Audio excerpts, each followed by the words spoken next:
I can't believe we feed you, grumbled WSSPST. The Chewelian crossed her scaly arms, glaring down at the old human. White whiskers grew out sporadically around the human's mouth and cheeks, and her skin was the color of suntanned leather. Kathy let out a wild cackle in the air, and smiled. "That's 'cause I saved your pappy's life from pirates. And he's always promised to see that I was taken care of." The woman grinned, leaning back in her chair, tilting the broad-rimmed hat lower over her eyes. "And sides, humans are good luck. They ward off disaster." WSSPST hissed with annoyance, shaking her head as the human took a swig from the jug of impure ethanol water mixture it kept at its side, the old service rifle sitting on its lap. The weapon was laughably imprecise, relying on ballistic trajectories, with a simple glass scope to add some attempt to pinpoint a target. Its maximum range was perhaps 400 galactic length units, and it'd be a miracle if it struck a target past 100. Even then, the large, clumsy projectile was vulnerable to wind shears and gravity, not to mention the bulk of its propellant. A magnetic line driver would make a better weapon, but the human insisted on her old antique. Appropriate, as she was an old antique. Not that it mattered. They weren't ever going to need to use it. Wepo was an unimportant planet, with little in the way of natural resources, and no interesting ancient artifacts.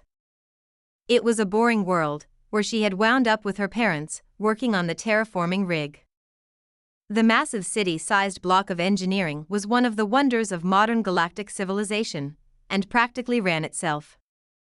WSSPST and her family were, functionally, a redundant emergency beacon, a way to make absolutely sure that if something broke down, and the failsafes didn't catch it, and the failsafe's redundant emergency backup systems didn't catch it, that the investment wouldn't be lost.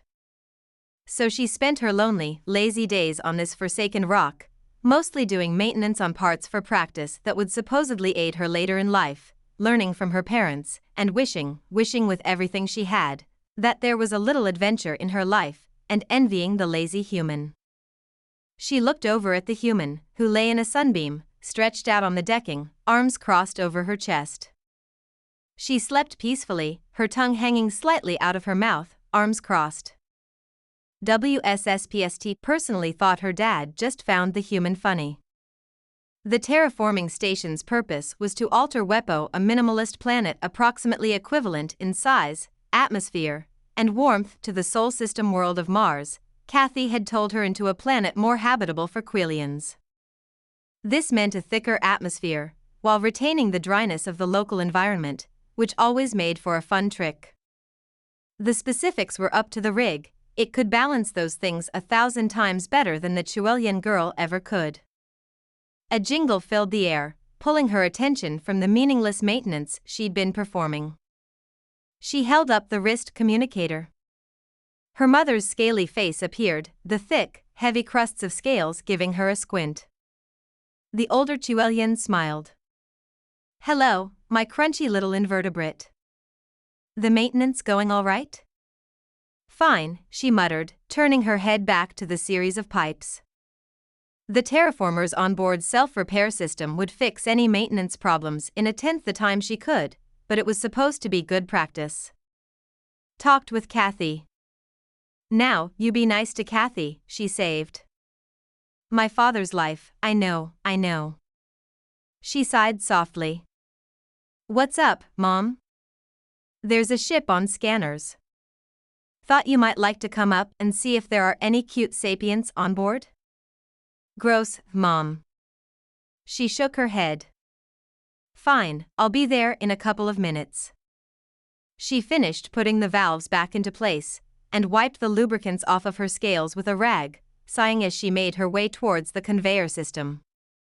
The high-speed monorail was the only way for people to cover the ship in a reasonable amount of time.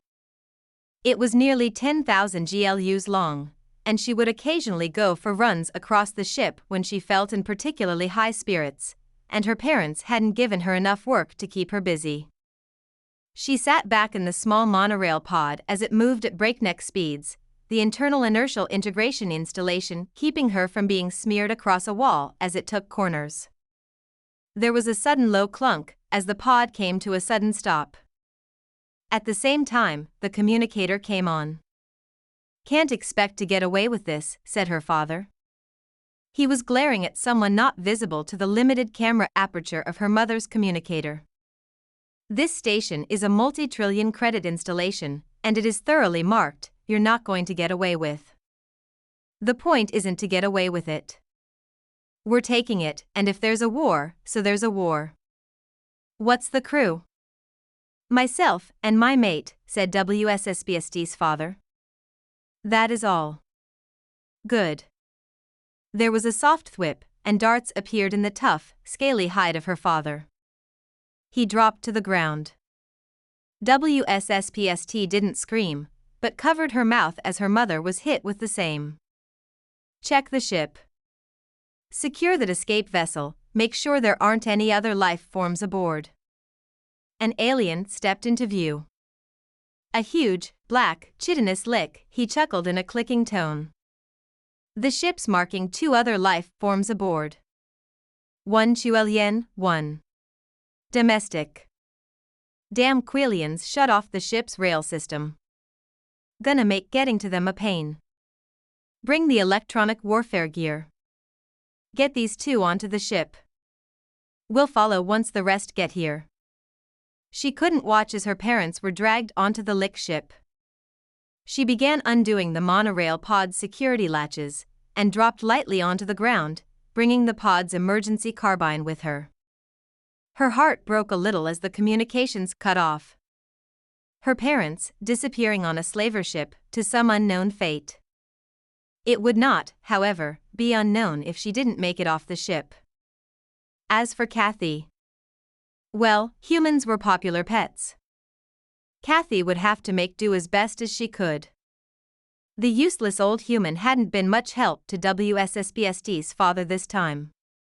The ship's bowels were only occasionally lit, and she had disabled the automatic lighting systems as she moved through.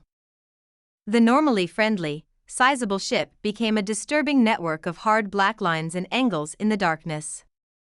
She held the small laser carbine under her arm as she sprinted along the ship, towards the escape ship. It wasn't fast, but it didn't have to be. With the lick ship gone, she'd be able to escape easily. If she could just reach it in time. The lick surged out of the darkness at her, all flashing blades, a strange iridescence flashing on the hard edges of its chitinous body. WSSPST drew her carbine, and fired at the creature. The laser splashed and diffracted off in a rainbow, the personal force field rendering the laser entirely useless. She cursed, and spotted the set of goggles across the lick's eyes. They were designed to pick up electromagnetic fields, translating the dark confines of the ship into a perfectly mapped area. The high-density battery in the laser pistol would make WSSPST stand out like a supernova in a nebula. She'd always been quick-witted. She flicked open the panel, setting up a feedback loop into the capacitors as she'd been taught, and threw it into the arms of the lick. The high-speed kinetic impact overloaded the shield, tearing a hole in the lick, leaving it writhing and falling as 2 more surged out of the dark. WSSPST turned and ran while 2 others chased after her. She was outnumbered, and the soft thwip-thwip of the dart guns filled the air, missing her more by blind luck than by anything else. She'd heard Kathy fire the rifle before. It had always seemed unreasonably loud, booming, as she'd shot nutrient containers off machinery on the top of the terraforming engine. Here, in the ship proper, the sound was strangely soft. A small but very significant hole appeared in the leading lick's force field, and the creature stuttered and fell to the ground. The second one swung its dart gun wildly, searching for the human, only for the rifle to bark again. That lick, too, fell to the ground. The human melted out of the darkness, unscrewing a long tube from the end. "Come on," said the old human, frowning. "I've got a few clips, but there are at least 20 of those bastards on board the ship, and more of them are going to be here within the hour. If we're going to rescue your parents, first thing we need to do is get off this ship. She sank low to the ground and moved in a low crouch, her feet landing on the metal grates with no sound. WSSPST realized that the human had removed her shoes. Without them, she moved almost silently across the metal.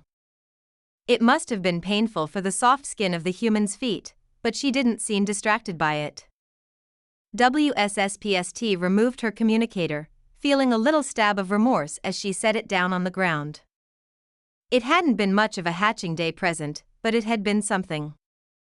She threw the communicator as hard as she could down the hallway, letting it echo. "All right," the human said, tilting her head. "Here's what we're going to do. We need to go around the lick patrols, head for the escape vehicle, and then we'll worry about how to get your parents off the ship." She flashed a smile at the Chuelian girl, and WSSPST grinned back. This was an adventure.